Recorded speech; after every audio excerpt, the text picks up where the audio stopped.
everyone. Thanks for checking out the Indy Handshake Wrestling Podcast. My name is Paul Ponte. I am joined today by Eli Everfly.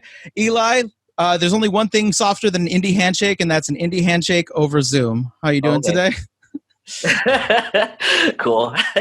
Yeah, I'm doing great. Yeah, I'm doing great despite, pandemic and everything. Yeah, I've been finding ways to just chill, and find a happy place. So, yeah. How are you? Yeah. I'm doing pretty good. Trying to scratch that wrestling itch. Luckily, they just started, socially distant shows. So I've been watching those on independentwrestling.tv, all that stuff. So, okay, cool. Yeah. I'm sure, for you guys, it's a little rough. The independent contractor word gets thrown around a lot, but especially on the indie scene, it's a bit tougher during this pandemic stuff. Most definitely right now because everyone merch is a big deal, and when there's no shows, then merchandise is kind of really low, especially shows and just getting paid to work in general. So it's been rough. It's been rough for everybody. Yeah. But there's there's at least something going on in every territory. Yeah, absolutely. Good. So before we get started, go ahead and put over, since you just mentioned that, where we can get your merch and all that stuff, because that's really important, especially in these times.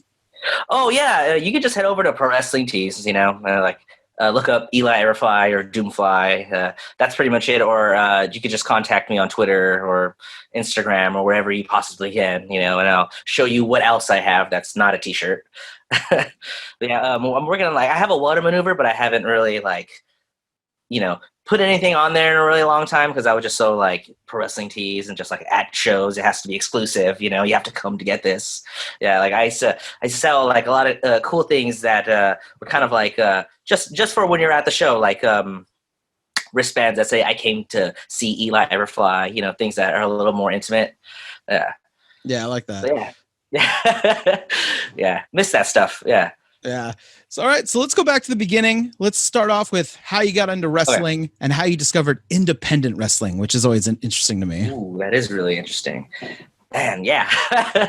Well, I don't know. I always knew wrestling was around because all the older kids would watch it and stuff. My best friend James, he was super obsessed with it, and he had all these toys and watched WCW. And I remember the first match I ever saw was Goldberg and Hulk Hogan. I think it was a Nitro or something.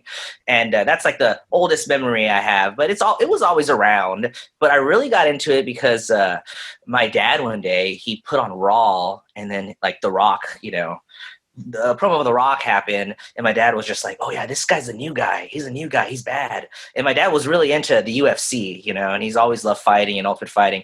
And Ken Shamrock was feuding with The Rock at the time. Yeah. And then my dad was oh, Ken Shamrock's gonna whoop his ass. He's gonna whoop his ass. So he's a real fighter. And then, but I saw The Rock, and The Rock, he just was entertaining, and it was cool, And then I would kind of tune in every Thursday or so for SmackDown, and then I just slowly got hooked, and especially when I saw the Hardys, the Dudleys, and Edge and Christian, that whole feud, around that time, I just knew I was completely hooked, Yeah. Because I love the hardcore wrestling and of the style, and then what they were doing at the time I had never seen, So, yeah, that's how I really got into wrestling, indie wrestling. I didn't really know too much about it. My dad got a black box. I don't know, Oh yeah, I remember those. All the channels. Yeah. Yeah, exactly. Yeah. My dad got this black box. I think I was must have been 12 or something. And I remember there was a Ring of Honor pay-per-view, and it said wrestling, and I was what's this? And I remember tuning in, and it was low budgeted, but I remember the first thing that blew my mind, Kevin Steen powerbombed this. Okay, Kevin Steen and El Generico came out, and they did a run-in, and he powerbombed somebody in the corner, and I had never seen that before. And I was he fucking killed him, It blew my mind, yeah. And I remember seeing Ring of Honor there, and I remember hearing about Pro Wrestling Guerrilla, but I it was kind of never really dawned on me that it was around here, Yeah. A kid in high school and stuff, you kind of just yeah. Yeah. You're only into what's on TV. Yeah. But, I didn't really know too much about indie wrestling. And it was actually when I went to Santino Bros and they had like the first student showcase on Thursdays is when I went to my first like independent wrestling show. It was like at the school. Oh, wow. Okay. And there was like only like 10 people there. But then I remember seeing like Peter Avalon and Ray Rosas in a tag team against Los Banditos, who are Bad Dude Tito and Rico. And that was the main event. And I just remember they had a banger, a straight up banger in front of like 10 people. And then I remember I was training at the time and I was barely starting to understand what wrestling was and how to put matches together. And I just remember thinking like, damn, I don't think I can do that. I don't think I can remember all that stuff, you know? Yeah. But that was my first indie wrestling show. And then my friend Nick, who I used to train with, took me to Pro Wrestling Guerrilla for the very first time. And then I was just like, I didn't know like all these like indie darlings would be there, like Kevin Steen, who I was marked for, you know? And I remember right when I walked in, like I didn't know what I was getting myself into, you know? Right when I walked in, I saw Kevin Steen and Ricochet, and those are my two favorite wrestlers. And like my jaw dropped and I kind of like, you know, just like put my head down. Yeah, but that was my first indie show and it was great. And I remember it was a all-star or like indie show, but that was like all-star weekend, I think like 9 or 12. I don't even remember, man. It was 2012, I believe, or 2013. Yeah. Okay. But it was an all-star weekend. Yeah. Yeah, that's awesome. See, especially when you go from like watching WWE to like seeing like Ring of Honor stuff. I remember the first time I started watching indie wrestling, I was like, look at all these moves. Oh yeah. You're like, I didn't know there were this many moves, and everyone's got like, you know, the announcers are screaming out names you never heard before. You're like, wait, what's happening right now? It's, you know, you're used to just like German suplexes over and over again when you're watching WWE. You know, it's a little different. Punches and kicks. You know, yeah, especially at the time. Now it's different. Now you got like NXT, and they have like, you know, basically they started adapting what was on the indie scene, but at the time, that was not the case. But oh no, not at all. Yeah. So when you're learning about, you know, wrestling, you're starting to train wrestling, you know, you get the first shock of like taking bumps and all that. But also there's the whole psychology aspect. How was the learning curve for you for that? How did you respond to that idea? You're like, wait, there's like, it's not just doing moves. We actually get to like, it's like a story. Like how did you react to that? Well, it was like, I don't know if it's where I trained, but it was like very mysterious when I was, you know, learning, because, you know, at Santino's we drill and drill and drill. So I was learning a lot of these things, but nobody really explained why, you know? So there was this whole thing where I didn't really know how matches worked, you know, until like 3 months into training, you know, I had to ask a lot of questions, and like a lot of times, because especially like when you go to like a big school, you know, and there's like 20 people in a class or like 15, then there's not that one-on-one time for them to explain to you. And a lot of times they kind of just like assume that, you know, so I had to ask a lot of questions like, hey, why am I doing this? Or what does it mean when I do this up and over, you know, like, and then I have to do these arm drags, or like, I took my first bumps, like, you know, the first week of training, I remember the first bump, it hurt. I remember me getting whiplash and everything, but you know, all that stuff with repetition, they came. But I kept doing it, and we're getting up a certain way, and I'm just like, why the fuck do I have to get up this way? You know, why can't I get it? And like, it kind of like, I know I wasn't asking the right questions, but when I started asking the right questions, I started understanding how matches were put together. And then I could watch matches, and then I realized like, oh, there's a structure to matches. And then I'd watch a match like from like Mexico, and I'd bring it to my my trainer Robbie and be like, hey, Robbie, Chaos, like what the heck? Like I don't understand. Like they started the heat in the beginning, like and then they kind of explained to me like, hey, like every, you know, structures are, you know, they vary from styles, you know, and because I was always taught, you know, to do big moves at the end of the match. And then, you know, I watched Teddy Hart. He did a Canadian Destroyer right at the beginning. And I was like, Robbie, what does this mean? You know, just like, you know, so I was really, you know, so confused about psychology and everything. And, but all that stuff, you know, it came through asking questions. I had to ask a lot of questions because nobody wanted to, you know, explain things to me or like, you know, nobody's really out there, you know, unless you ask. But that's why my trainer at Chaos always tells like, just ask all the fucking questions you have, you know, somebody will have an answer for you. I always say it on this podcast, because I've had a few people who have trained with Chaos, and Chaos is one of the most underrated dudes from the scene. Yeah. Like I loved his XPW stuff. He was like a diamond in the rough of XPW. Like I always thought Chaos like could have easily gone WWE, made it huge, done whatever because he was so talented and so charismatic. But also super hard worker. That's and still too, yeah. I'm not surprised that he was like, you know, drill because that's the kind of work rate he has. What about like the social aspect of wrestling? The the locker room etiquette, the how you talk to other wrestlers, all that stuff. How was that for you? Man, I think that was the hardest thing for me to adapt to, because I came from Brazilian Jiu-Jitsu and like martial arts. I did that since I was like 12, and I started wrestling when I was 19, and I always had that like machismo attitude, even though I was small.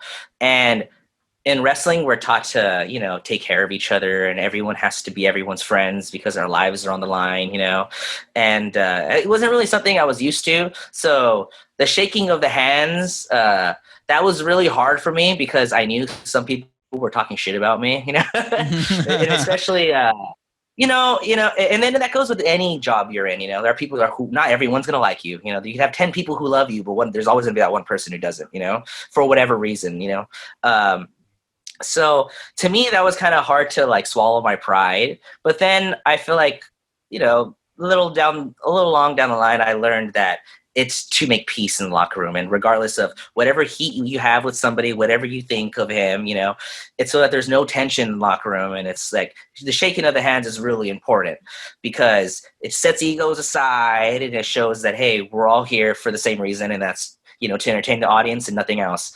Bullshit aside, I might have to wrestle you. I might fucking hate you, but I might have to wrestle you and I might have to put my life on the line when I do that dive to the outside because I need you to catch me, And so I kind of learned that, So so the stuff like that was a lot. It was hard for me to, because I was never like a fake type of person. Like I wouldn't shake your hand if I didn't like you. I was always like the type of like,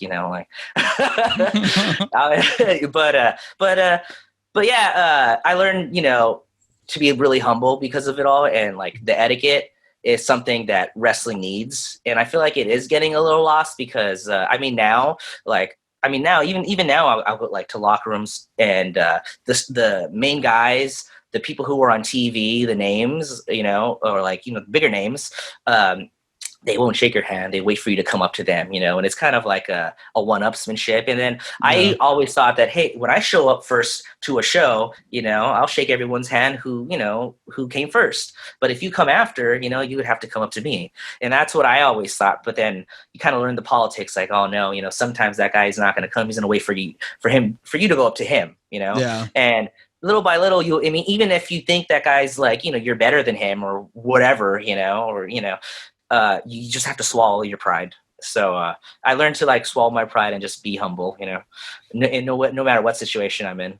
But it was rough for me. Yeah, it was. Yeah, there was times when I was working at like All Pro Wrestling or Big Time Wrestling up here in Northern California, and I was like 19 years old, and they would bring in names for like autograph signings and stuff like that. So when you get like Bret Hart or Billy Gunn or all these guys coming in and they walk up to you and they're like, hey, how's it going? And they go to shake your hand and you're a socially awkward 19-year-old kid. You're like, hello. You know what I mean? It's very weird. So then the idea that you got to walk around and like shake every certain person's hand, it's like, especially when you're new, it's kind of intimidating. Oh yeah. Yeah. Very intimidating. Especially when people are talking and they're going over things, you're like, I don't know, maybe I should just say, hey. Yeah. What's the line between interrupting them and you have to shake their hand? So you're like, yeah. But then that just comes like, oh, now I got to remember to shake that guy's hand or I'm going to get heat, And fuck, I got to think about my match too. And there are times where I've messed up like that, like just by doing that, like, okay, maybe I need to talk to this guy a little later. And then I just totally forget to even say hi to him. And then he kind of just looks at me like, fuck that guy, or he remembers, and then every single time you say hi to him, he always remembers that one time where he thinks you favored him, So let's go into a little bit about style. Okay. What kind of style did you want to work when you first started, and how did that evolve? And did it evolve? Did it change into what you eventually ended up doing? Yeah. Okay. Like, I love technical wrestling, Love technical wrestling, from lucha libre to American style, catches and catch can. I love that. And coming from a Brazilian Jiu-Jitsu background, that's what I wanted to do. I wanted to implement kind of like stunt Brazilian Jiu-Jitsu choreography into my wrestling, and which I was doing, and it was good. And especially with my trainer Chaos, he's like really all about technical wrestling, as much as he was a hardcore wrestler, because his trainer was Dynamite D, and he was a good technical wrestler. So when Santino Bros revolved around technical wrestling really, and psychology. So I wanted to be good at that, because I felt like the best wrestlers were good at that, calling in the ring, and then being technical and having being moves and moves ahead of whatever you're thinking. I wanted to do that, and it wasn't really working for me, because I'm really small and people really didn't understand, and I feel like wrestling, there's a whole culture, that people want to be entertained, versus more than everything looking realistic. People want to be entertained, and I felt like I had something that could be very entertaining, and that was my high flying and lucha libre, and I didn't really start at it until like 2 years in career. I was trying to be technical, and I just would come out with just trunks, and kick pads, and my name came from my trainers, but they never gave me a gimmick, so I always struggled with finding myself, and I was thrown in there 6 months into wrestling too. So 6 months into the training, and I was really fast. And I didn't really have everything together. I barely knew how to put together matches, but they believed in me, and it worked. But I did struggle because I didn't know what I wanted to be. And I went from, wrestling technically to trying this lucha libre stuff out and painting my face and trying to be this like cabaret thingy. I don't even know, like this dark carnival type of guy. I don't know. I still don't know what the fuck I was trying to be, and still to this day. And and then the lucha libre was working for me and everything, but and training with Los Luchas, and that's what my trainer Cassie is like. You got to train with Los Luchas. They're the best. They're the best. And I started training with Los Luchas, and that's when I really started excelling in lucha libre, and I started really getting it and saying like, hey, I'm fucking good at this stuff. Like the technical wrestling, I am good at it, but I can be really good at this stuff. And it's something that I could, excel at, And so I started training that. And then eventually like my trainer Chaos, came up with like the Fly. He would just call me the Fly as like a joke, And then I thought like, I can turn this into a gimmick. So then I really started implementing the Lucha Libre because, now I had a character to go along with it. But yeah, it slowly started from me doing technical wrestling. And then I just realized like, I'm good at this stuff, and I'm gonna try it out. And then still to this day, I haven't changed, and that's the style that I do. Yeah. So yeah. So you fully embraced the lucha. You went full on in on it. Oh yeah, full on. Not old lucha though, like modern lucha that you see like at the Crash. Yeah. It's a fucking circus. We're gonna do big moves in the beginning, right at the fucking start of the match. But then you just know at the end we have more to give, and that's the style that I want. And I know that's not the style I could do everywhere, but I try my best, and then I always ask for forgiveness. Yeah. Well, but you also have the technical base, which is going to help you no matter what. So. Oh yeah, most definitely. So I just saw recently, I guess they just had a show, I think it was yesterday, where it rained out, but they were like, rain or shine, we're going to have the show, like, because they were outside. Yeah. So somebody posted, they were like, hey, this is why you need to know technical wrestling, because when the ropes are wet and you can't springboard, he's like, we had to put on a show for these people that were here. And I was like, that's a good point. Wrestling, especially indie wrestling, used to be a lot more mat technical based in the early 2000s, especially. Like when Mike Modest was doing his stuff, and like Scoot Andrews and like ROH, especially in the early ROH, you'll see them like, ground wrestle for like the first 5 minutes of a match. You're like, this is, and then eventually it all kind of melded together with like, doing high flying stuff. But that's like what modern indie wrestling is now. Now you do everything. You have to be able to do everything. Otherwise, you be universal. Yeah. Yeah. It's weird how, especially from, you're a mixed martial arts background, how it evolved almost the same way. Whereas before, UFC would be like, we're going to have a karate guy versus a boxer. And you're like, yeah. This is and now it's like, you have to be able to do everything. to be successful. Let's talk a little bit about lucha versus American style and crowd work, because lucha crowds are very different from American crowds. A lot more rambunctious. That's why I love lucha crowds. They're so much fun. How did you come about? You're crafting a persona, you're crafting yourself. How do you go about working the crowd and then working different crowds with different styles? Well, the difference between like the lucha crowd and the American crowd is that the American crowd is all synchronized, and they could be synchronized in the like if you're at a real like indie wrestling show and at a lucha show, people are all over the place, and with a synchronized audience, you could do certain gestures and it could change the whole dynamic of the whole match, and it could change the whole aura, Like, for example, if I were to do this, like at a PWG or like a bar wrestling, then like the fans will go, whoa, and they all synchronize. And then when I do that one thing, the crowd will be trained to pop already, So I feel like with American audiences, the crowd is trained to pop. Whereas the Mexican audiences, they're waiting for something to happen more or less, And when it does happens, you won't get a reaction like the American audience, You'll get the whole, oh, and then the chuckle in the horn, it's a lot different, the feel and the aura. But working the audience, when it comes to like the lucha crowd, you really just need to say a couple of things, or you have to be a certain look, per se, like it's all just a culture thing, It's really all just a culture thing. That's why guys like Brian Cage and stuff in Mexico were such good heels, because they're the huge American guys, and then you have all these little tiny luchadors, and they're the real underdogs, to these American guys, and the American guys don't speak English, Mm-hmm. and they're talking shit to these Mexicans and English who don't understand them, and that really was going to rile them up, because then it becomes race thing, and that's what lucha libre is, Yeah. It's a little, it's intense, but it's different, and the American audience, I feel like the American audience, they have already accepted that it's a show, whereas the Mexican audiences, they're still a little skeptical about it, Yeah. So that's the difference to me, but like working the American audience, they'll be trained to say a certain thing at a certain time, or say a holy shit at a certain time. Yeah. And but in the Mexican audience, they kind of are just expecting you to do that stuff already, And when you do, you'll get a great pop, but it's different, it's just different. Yeah.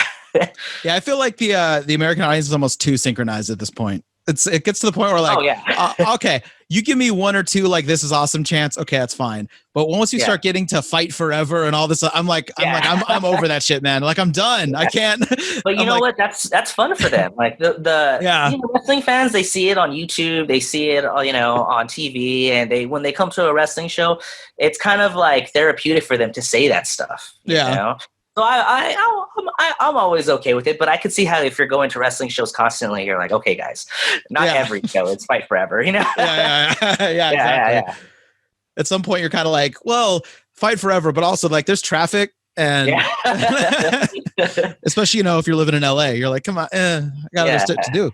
I live 7 miles away, but it's gonna take 40 minutes to get there. Yeah, I mean, how old are you now? I'm 27. 27. So. Super young for wrestling. However, you've wrestled already for what, 7 years? Yeah, about 7, 8 years. Yeah. Coming up 8. Yeah. I saw on your, on the Cage Match database online, tons of promotions every year. So you're getting around, which is awesome. You're not afraid to take a booking, which is great because that's what you need to do when you're a younger wrestler. But also, you managed to have a pretty high profile gig on WWE, which was, against The Miz and Shane McMahon. So I'm curious about that. I'm curious about how you get reached out to for something like that. You're on the indie scene, and then all of a sudden you hear that you might get to do something with the WWE. So how does that start? Well, it all started by just knowing somebody who worked for the company. As you know, Brian Kendrick used to be the trainer at Santino Bros. He was a trainer. He had a whole class and everything. And I remember Joey Chaos tell him like, hey, I want you to train with everybody. Just don't train with me. He's like, train with most people you possibly can, and then learn from everybody. And I told him, okay, I want to go to Brian's class. And he's like, okay, go. I'll talk to Brian, but you might have to pay. And then luckily, you know, Brian was nice enough, you know, just to have me there, you know, and now, so I was like, thank God. Yeah, he's such a good guy too. So I owe him a lot. But yeah, I did Brian's whole class. I did two of his whole courses, you know. It was about like almost a year. And, you know, I got to know him, and he's, you know, he trusted me. I was training Eva Marie with him, and I got to train Ronda Rousey once too. So he really trusted me. And I feel like, well, the first time he hit me up for it, he was like, hey, do you want to do extra work? And then I guess I got the wrong blood test, and I kind of messed that up. I was like, oh, Brian's probably never going to ask me ever again. It's like such a huge fuck up, you know? And then he asked me again, like, hey, do you want to do, extra work this weekend? It's like 4 days. And I was like, yeah, I'll get the right blood test this time and everything. He's like, okay, great. So I got the right blood test, and me and Delilah we both went together. And yeah, man, it just came from knowing Brian Kendrick, you know. And you know, I got that email from John Cone, who's a I believe referee. Yeah, he set it up for me, and then and everything was cool, you know. He's like, John's gonna hit you up, and John hit me up eventually, and then I emailed him back, sent him everything I needed to, and it was just from there, just show up, you know. Show up and wear a suit. Yeah, well, it's also, you know, it's, you say it's you know, knowing someone, but it's also being in the right place, you know what I mean, as far as like yourself, you know. I mean, he's not going to recommend you if he doesn't believe in what you're doing, because at that point WWE looks at him like, why are you sending us these fucking scrubs, you know what I mean? Like, if he sends the wrong guys, you know. So you know, it's not just knowing him, you got to actually be good enough and know that you're good enough to do something like that. So now you get the call, you go there. What's it like when you get there? What's the vibe like? What do you notice when you first get there? And what's your mindset when you're like, okay, I got into wrestling watching SmackDown, and now I'm at a WWE arena. Oh yeah. Like, well, we first did like NXT, and then it was like Survivor Series, and then Raw, you know. But like when we first showed up to like NXT, and it's the same building, it's the Staples Center, you know. Yeah. So like when we first show up, it was like, it was pretty surreal, because I've been to the Staples Center plenty of times, you know, watched like fucking basketball and wrestling, you know, SummerSlam, and like just to be back there was fucking cool, you know, coming with a fucking bag, and I'm like, oh God, you know. But we meet up with somebody like an agent or something, and then we have to sign papers. But right as I walk at one of the first people I saw was fucking Triple H, just like walked down the hallway, and he looked at me and he went like that, and I looked at him and I was like, you know. I mean, like I didn't know whether to say hi, but he was on his way. And that's like the thing about when you're like a WWE locker room, I realized that everyone is busy, and if you can say hi to somebody, like just, you know, give them the nod. But if you can shake their hand, if you're close enough, then do it. Yeah, but I was like the first person I saw, you know. And then later on, I saw Stephanie walking too, which was cool. I didn't get to say hi to her. But yeah, just being in the back first, like in the hallway, and then they brought us to catering. And when you're at catering, everybody's fucking there, you know. And it was pretty cool. And then, you know, I saw a couple of familiar faces, you know, who worked on the indies and stuff. So that was really nice. And it's just it was a different aura, because you're in an indie locker room, you have to say hi to everybody, but when you're backstage in WWE, everyone's busy, you know, and you still have to keep that locker room etiquette, which is like, it's a lot different, because I would say, like, once you're talking to somebody, or, you know, like if you're near someone enough, then you can say hi, or just, you know, give them the nod or whatever. But yeah, it was a lot different. The feeling was a lot different. Yeah. Yeah. How good is the catering? Everyone talks about the greatness of WWE catering.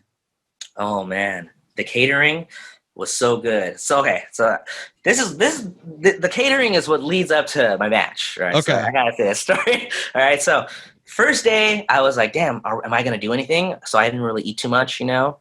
And then, you know, I didn't get picked, you know, to do anything. Second day happens with Survivor Series. I definitely knew I wasn't going to do anything. So I ate a lot. And I was like, oh, because the catering is great, you know. It's always really good, especially the breakfasts. They have, like, everything you need.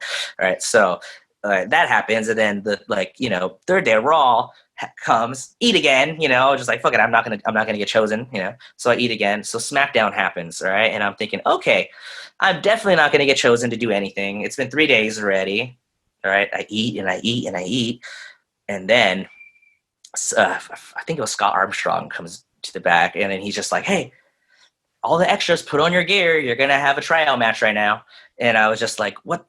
And I was like, right now, and he was like, yeah, everyone go, go to the ring. And then everyone rushes to get their gear. And I'm there. I'm like the last one to get up because I'm like thinking like, maybe I could hide, like, because I just don't like, at the time, I'm just like, man, I ate so much. I'm just going to embarrass myself or throw up, and that's like the one thing I don't want to happen. And then, me and Delilah talking, let's just go. So then I put on my gear, and I with my friend Keita Murray. I don't know if you know Keita. Mm-hmm. He was my partner on SmackDown, my tag partner. But anyway, so he was like, he's my friend, so we're talking the whole entire time. We're next to each other. He's black, and I'm like the only Mexican, there. And our gear is like, neon, and so we kind of look like a tag team, I guess. But we were just talking, And then there's like about like 20 of extras, and only a couple of us are going to get matches, right? So then Scott Armstrong and Dean Malenko look over, and then they're like, you two, and then we're like, way in the back, and we're like, oh, us? They're like, you two, you're going to wrestle these two guys. And it's like Eric Watts and Hobo, from Championship Wrestling from Hollywood. Yeah. And these are people we've worked before with. So I was like, okay, cool. So we get in the ring, and we have to call the match in the ring. We don't talk about it or anything. They just want us to call it and see how we work, just, see if we could work. And me and Eric Watts have had plenty of matches, but, so we call it, and it's good, and they see us work, and they see our fire. And after I go back like, okay, that was good. Nothing's going to happen. And then Dean Malenko was like, hey, you two, you're going to have a match today on SmackDown. And I was just like, oh shit. Like today? Like, are you gonna, like, they're like, yes. And then we're talking about it, he's like, okay, this is what I want you to do. Come over here. And then he just said, you're going to wrestle Shane and The Miz. And I was just kind of like, too much was happening. Yeah. He's like, you're going to wrestle Shane and The Miz. And I like, Shane McMahon is one of my favorite wrestlers, So, so not even like you're going to wrestle like, a regular wrestler or like a mid card or like a name. No, you're going to wrestle a millionaire who's also the boss's son. So please don't fuck him up. Yeah, exactly.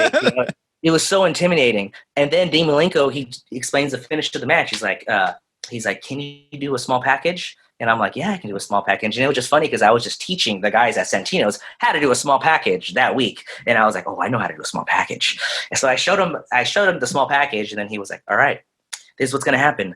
You do you're laying down, and then you pin them 1, 2, 3. And I'm like, okay, cool.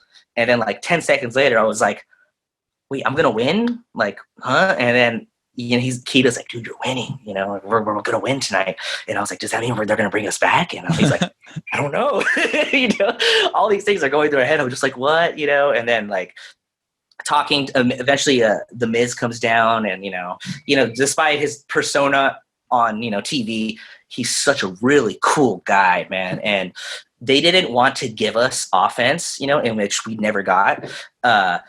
But The Miz wanted to give me offense. He was like, yeah, and then, I want you to fire up on me and give me a nice drop kick. You can do a drop kick, right? And I was like, Mr. Miz, I can do a great drop kick.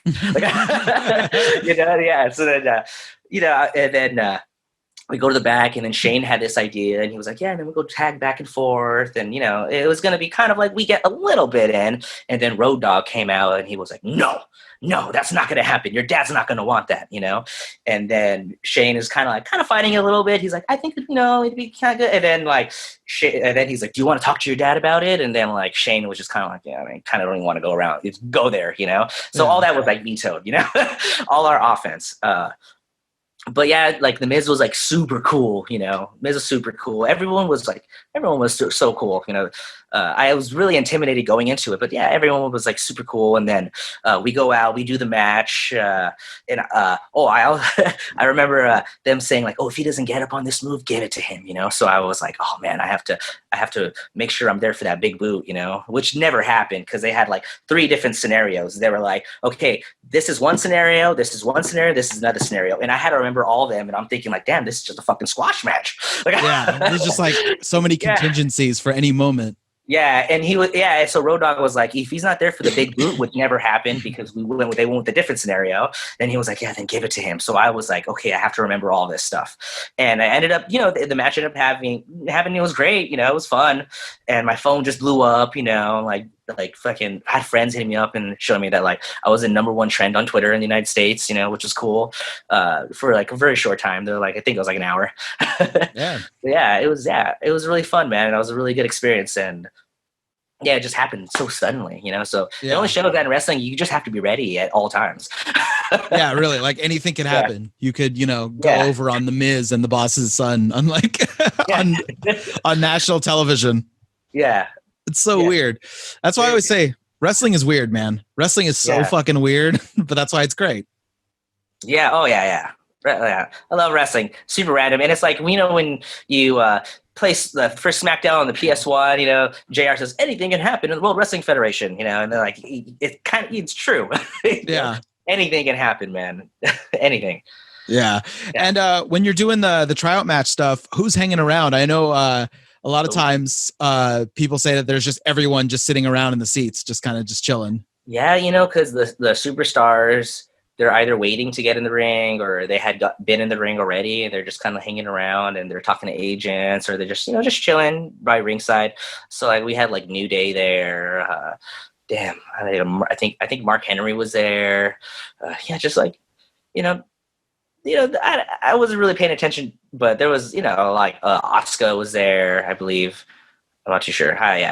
But yeah, there was people hanging around, yeah. Definitely. And that's also scary too, because you're having a practice match in front of these people, and then you're kind of like, because Kofi was there, I really look up to Kofi, so I was just kind of like, damn, I hope he doesn't think I suck, like that's always kind of like in the back of your mind, yeah. Well, yeah, because now you're thinking like, wait, after like a year or two in the business, I was already breaking down matches in my mind. You're like, and these people have been doing it for how long, and they're obviously going to see, and they're going to be judging every little thing I do and how I do it. So it's weird. And did you get any of your buddies on the indie scene, joking around with you about, hey, what's up, superstar? Anything like that after? Oh yeah, yeah. Of course, a lot of my friends, they joke around like that, No, but it's all fun. Yeah, of course. Yeah. And then I remember my friend Ricky, he sent me a picture of like dogs looking at a TV, and then he was just like, yeah, when one of your friends makes it, because we had not talked like in a whole week, Yeah. Like, well, yeah, just little things like that. Yeah. Brother, it's about that time. The booker has ran out. He's screaming. It's time to take it home. But however, this is no, hard rules here. It's just some questions. If you feel like digressing, feel like expounding on any of these, please do. Yeah. There's no big deal here. Any favorite road stories of yours? Road stories. Oof. Yeah, I got a road story for you. Okay. Yeah. All right. One time I got stranded in Vegas. Okay. That was the scariest road story.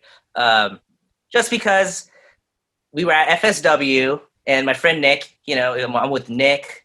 I don't know if you know who Haas Hogg is. He's a part of True Grit, Sounds familiar. They're a tag team here in Southern California.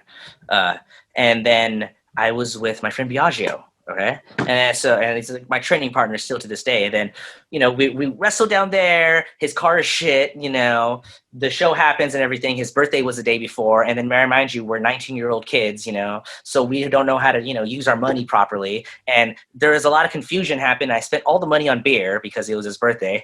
And beer in Vegas is expensive. Yeah, it was his 21st birthday, so I was like, so that happened. So then we didn't have money to go back, like gas money really.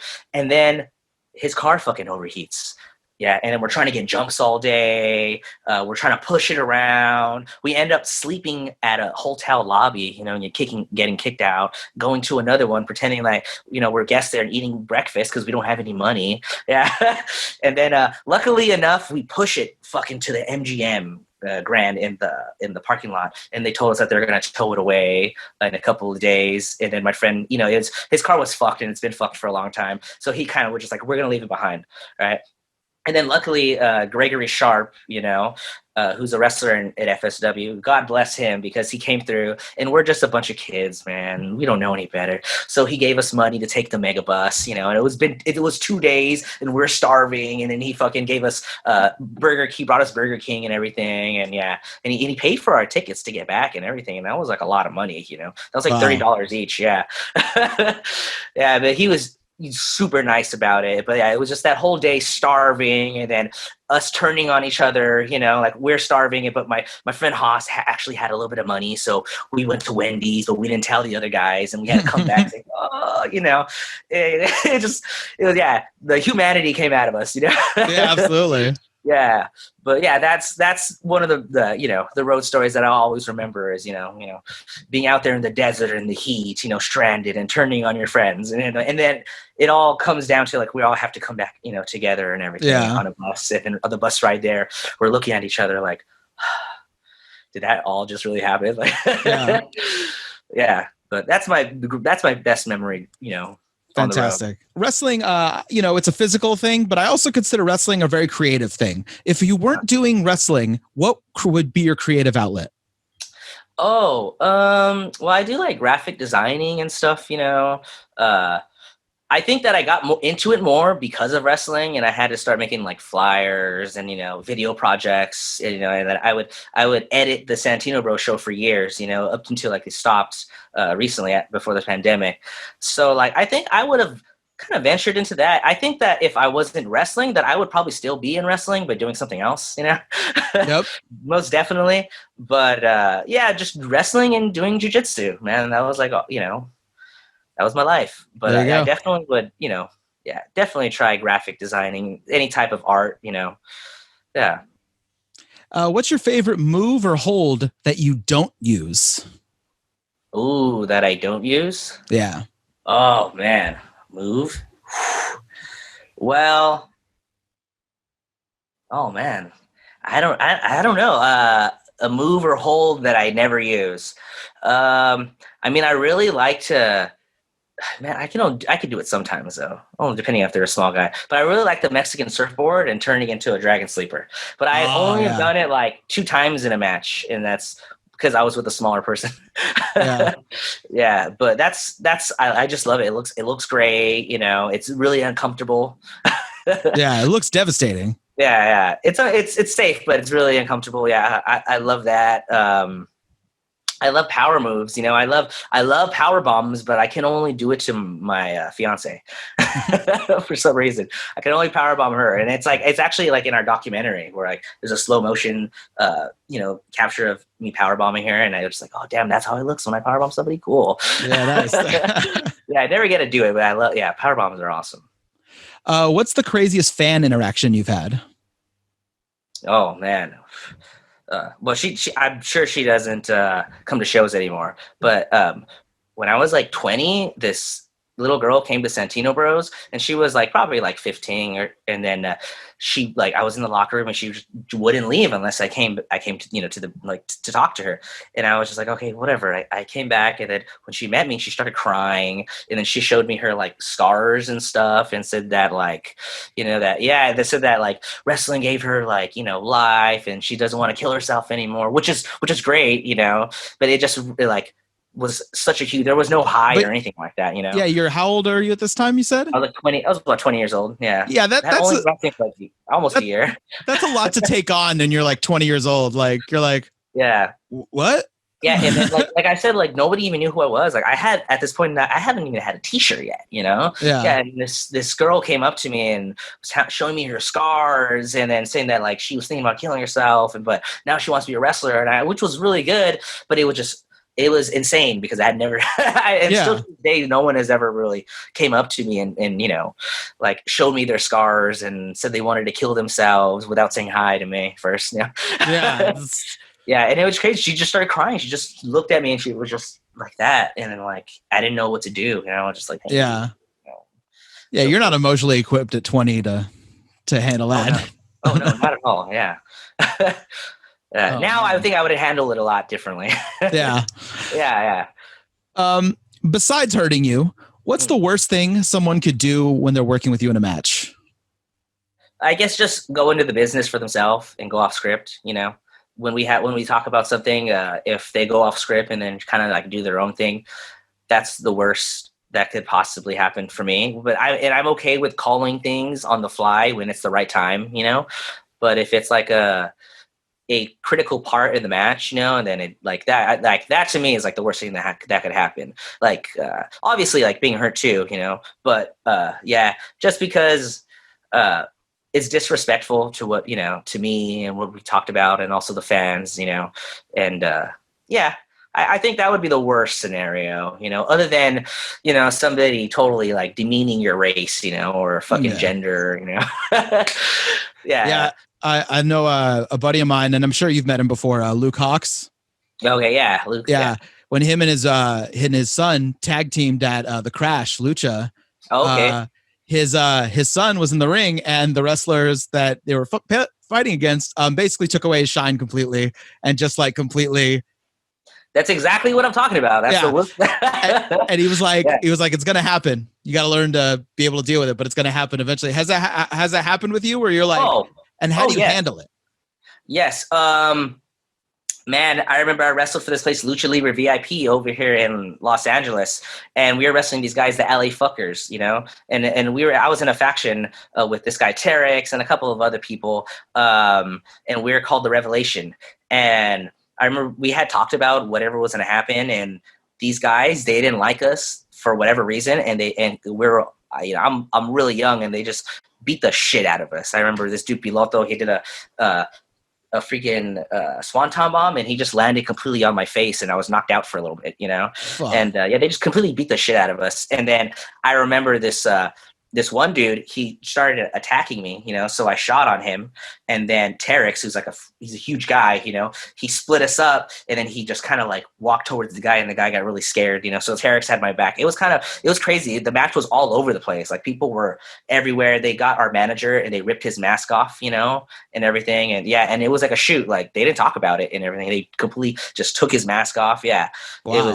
It was crazy. And then after, the promoter, I don't know, there was a complete like shoot on us for like, I honestly think it was because our manager, they felt disrespected that he was wearing a mask, you know, and because he wasn't a luchador.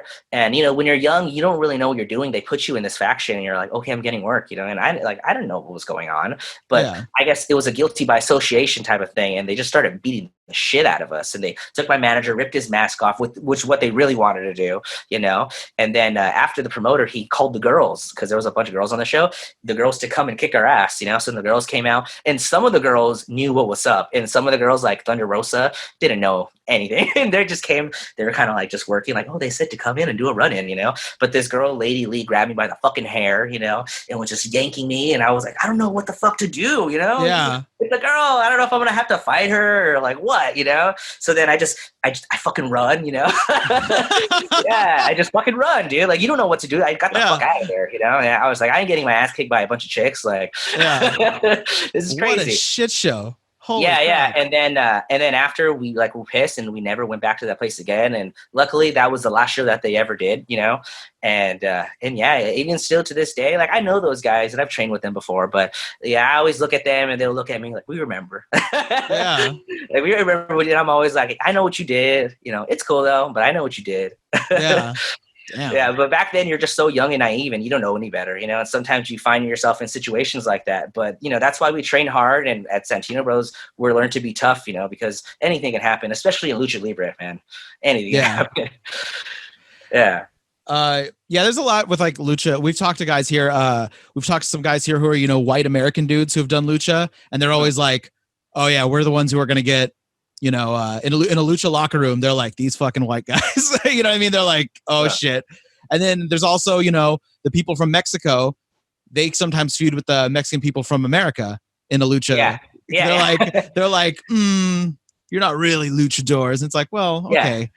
Or maybe it's wrestling. Maybe you could relax a bit. Yeah. When's the last time you were legitimately surprised by a worker in the ring? Well, it's funny because actually my fiance, you know, like, I remember when they told they told me I wasn't a wrestler, I was kind of like, oh, you know, because I only had one match with the girl before, and it wasn't too good, you know, and they told me that it was gonna be like it's champion versus champion match. So then I remember I saw a couple of her matches, and she was like fairly new, you know, like and she wasn't used to wrestling guys with my style, you know, like lucha libre. So she was, you know, she was like a really slow paced, you know, she wrestled at a really slow pace. And then I'm the type of person, when I wrestle somebody, I want to challenge you and I want to make you better, you know. And I saw this as an opportunity to have a match with a female who's coming up, you know, and a lot of people have eyes on her, you know, and to show that I could have a good match with fucking anybody, you know, and it was just the pride in me. So I watched all the intergender matches I possibly can, the best ones, right? And I saw all of her matches, and I kind of put this match together, and I knew it was going to be good, but I didn't think she could like really keep up, you know, because had never seen her in a match like that, and like on YouTube or anywhere, you know, and we talk about it, and then she was like, you know, she was a bit shocked, you know, like on the stuff we were gonna do, you know, like right at the start, I was like, I'm gonna Spanish fly you to the floor in the beginning, and she's just like, huh, you know, and like I'm gonna moonsault on you right at the start, you know, and these are usually things that, you know, you build up to, but I just wanted to have like a complete banger and just keep building up to that, you know, and I kind of figured like, okay, I might have to like cut it short, or, you know, depending on, you know,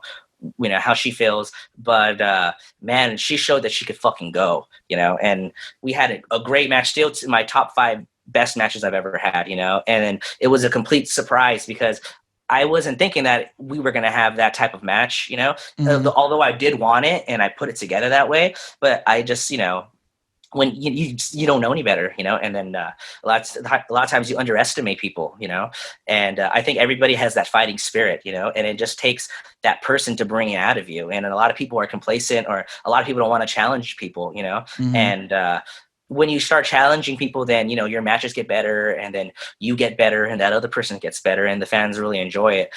And I mean, a lot of people have done it for me, you know, like guys like Jacob Diaz and like Tony Deppen, even, you know, Unbreakable Andy. All these guys have made me a lot better, you know, KTB. Yeah, wrestling these guys have made me a lot better. And I feel like every time I wrestle somebody, I want to do that too. So when I wrestled my fiance, you know, back then we weren't dating yet, but yeah, when I wrestled her for the first time, it was like pretty much like the first time we met, I wanted to give that, you know. But yeah, so I think that was like the most surprising. I don't think I was ever more surprised than that. Has a booker tried to stiff you on money? Oh, hell yeah. Oh man. Oh shit. Yeah. Hell yeah. I don't think any person we've had, this will be the 32nd episode of this podcast, or 33rd. Not a single person has not had a booker stiff them on money. Oh yeah. Yeah. A lot of times a promoter would pay me later on, you know, even if it's a month or two down, you know, but man, giving you less money. Yes, most definitely. It's happened, but I always call them out on it, you know, and they always act like, oh, really? There's not enough in there? Oh, here's another 20, you know, or whatever. Let's see. One time I wrestled, the worst time was when I wrestled for this place. It was called Grindhouse out here, and I was the champion. And then I had dropped the title to my friend Pinky, you know, and the promoter, I remember RVD came and everything. He was like a special guest and all this stuff. And then the promoter was like, okay, hey, I'll be back. I'm going to go to the vendors to get your pay. And we're like, okay. And the show was over and we're waiting. He's nowhere to be found. All right. And then he's just gone. And then his friend is like, hey, he said to go to the vendors to get your pay. And then the vendors didn't know what the fuck we were talking about or anything. So then he was like, oh, he said he's going to go to the bank and he's going to come and he's going to get the money.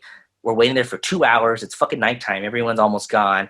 And then we're realizing like, hey, we're not going to get paid, you know? And then my friend Gerald was like, well, he gave me a GameStop card, you know, a gift card before he left. So I think he doesn't have any money, guys, you know? Yeah. Yeah. And it was just, I remember us messaging him and then just getting no reply. And then still to this day, nothing, you know? So yeah, we did the show. He stopped being a promoter. He just completely dipped, you know? Wow. Yeah. Still to this day. Oh man. Yeah. I've had some people on here that I talk to that they get stiffed by a promoter, and then I guess the promoter forgets, And then they'll message them being like, hey, I got a show. Do you want to work on it? They'll be like, I don't know. Are you going to pay me for the last one you didn't fucking pay me for? And they'll be like, yeah, I'll get you this time for both of them. Yeah. And it's like, yeah. That happens. That definitely happens. Yeah. What's the hardest you've laughed at an indie show? Man, I don't know. Maybe not at an indie show, but watching an indie show. Like when, like, damn, at PWG, there's two at PWG. When Yushin Thunder Liger, when they did the thumb up the ass spot, and then there was the human centipede. Yes. Yeah, that was great. Yeah. At a wrestling show, I don't know, man. Like, I feel like I laugh at every wrestling show, man, at least once, you know? Okay. Yeah, but I believe, yeah. Are you the person that tries to break another wrestler, or are you the person that gets broken by another wrestler as far as them trying to make you laugh in the ring? Oh, I get broken. Yeah, I'll laugh. I'll definitely. Yeah, if someone's trying to make me laugh, they probably are going to make me laugh. Yeah. Yeah. You've been to a lot of different promotions, been a lot of different places. What's the worst gimmick you've seen? Yeah, a bowler. Bowler? Yeah, this dude. He's come out. He doesn't wrestle anymore, but he's come out with a bowling outfit and the hat and everything, and he didn't have gear, and he was a bowler. But I really didn't understand how that really connected to wrestling at all, you know. But okay, you know. Yeah, that's probably the worst gimmick. We had a guy on here. He talked about there was a luchador, Mechanico, and he was a mechanic, and and I looked up his mask afterward, and he has like wrenches on his mask and everything. Maybe. I'm like, what is this? Oh, there's a lot of terrible lucha gimmicks. Yeah. That's funny. Mechanico, yeah. You kind of touched on this a little bit earlier. Any former, WWE, WCW, ECW guys, or just former big names on the indies that came to a show that thought they were bigger than the show, acted like they were bigger than the show, just rubbed you the wrong way? And like I said before, you don't have to name names if you don't want, but just, anytime that's happened.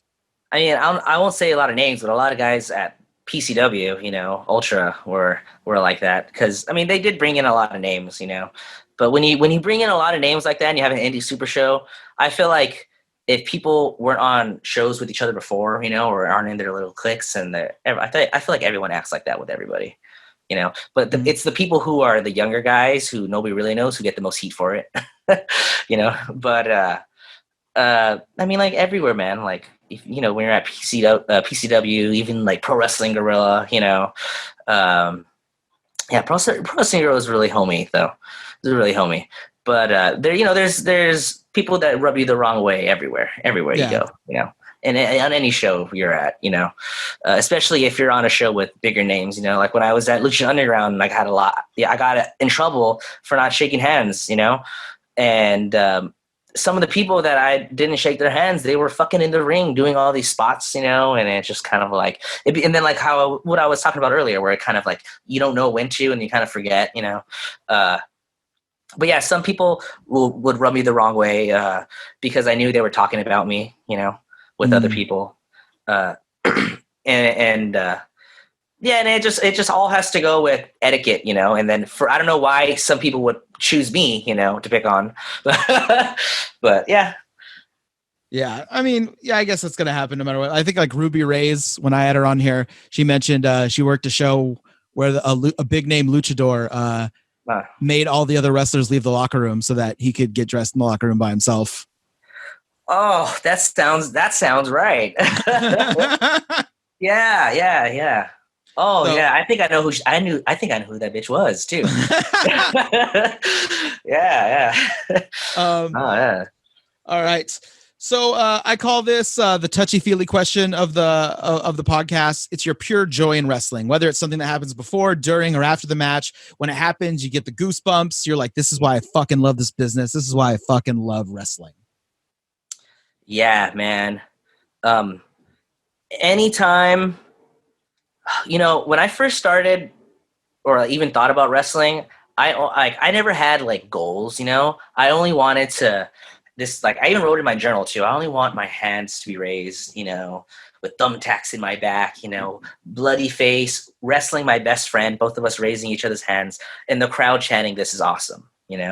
And no matter where I'm at, when a crowd chants that, I feel it all over again, whether like this is wrestling, whether they're saying this is awesome, and when it's real and it's organic, it's the best feeling ever, because it just shows that, and like how you said, sometimes it gets repetitive, but when you really feel it and like, oh shit, you're like, oh, this is awesome, man. Yeah, you're like, you're actually putting on a banger right now. Yeah, you know when the crowd is like, okay, they may be a little too, nice, or oh, they just saying it, but when it's right, and when it is, it's the best feeling in the world.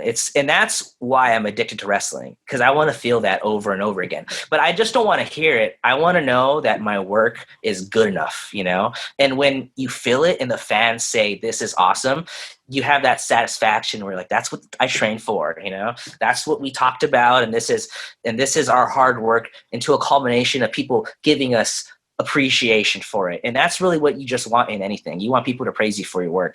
And when you're out there and you're painting that canvas and people are chanting that for you, man, this is awesome, and it's not even fucking over yet, it's the best feeling, Yeah, absolutely. So I feel like that, whether they're banging the ring, whether they're saying fucking, GC dub or whatever, it's like we started that chant because they appreciate what we're doing, So and it's always when there's a double down, or, we could really feel that out. You're laying down on the mat and people are banging on it, and you're like, your head is tumbling. Like, nice. Yeah, that feeling, and you just smile, and you're like, yeah, I'm doing it right. I'm doing something right now.